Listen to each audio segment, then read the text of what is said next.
আলাইকুম ওরহমতুল্লাহি ওয়াবারাকাতুহু। সম্মানিত ওয়ালাইকুম আসসালাম রহমতুল্লাহ বরকাত। বলেন, কোথায় বলছেন? বোন, আপনার ডিভাইস আপনি মাইক্রোফোনটা মিউট করে ফেলেছিলেন। জি, আপনি এখন প্রশ্ন করুন। জি, সম্মানিত শাইখ, আমি ভারতের কলকাতা থেকেই বলছি, বারুইপুর। তো সম্মানিত শাইখ, বলেন। প্রথমে একটু দোয়া চাচ্ছি। আমার মেয়ের মানে গত 2 তারিখে মাদ্রাসায় রাখছি। অনেক ছোট হুম, হুম। বাচ্চা, ক্লাস 7 বছর বয়স, 8-এ পড়েছে। তো ওর জন্য দোয়া আচ্ছা। করবেন, খাস করে যেন আল্লাহকে দিনের জন্য কবুল করেন।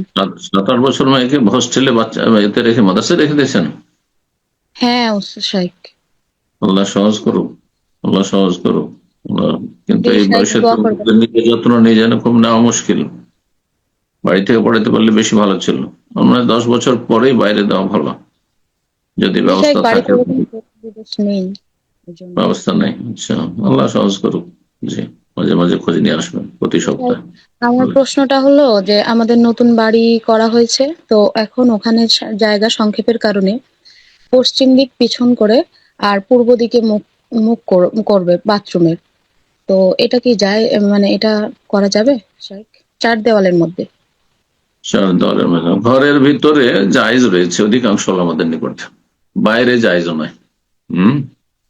ঘরের ভিতরে যদি হয়, আর যদি দেখা যায় যে কেবলামুখী করতে হচ্ছে, তো জায়েজ আছে।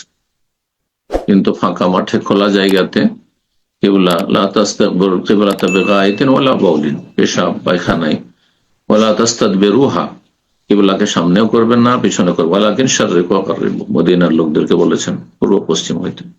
আমাদের জন্য উত্তর দক্ষিণ হলে বেশি ভালো, ঘরের ভিতরেও। কিন্তু যদি দেখা যায় যে না, সম্ভব হচ্ছে না আপনার বিল্ডিং এর প্ল্যানে, তাহলে জায়েজ আছে। সম্ভব হয় তাহলে চেষ্টা করবেন ওইভাবে তৈরি করা, আর যদি অলরেডি তৈরি হয়ে গিয়ে তাহলে জায়েজ আছে, সমস্যা নেই। আল্লাহ তাআলা আলাম।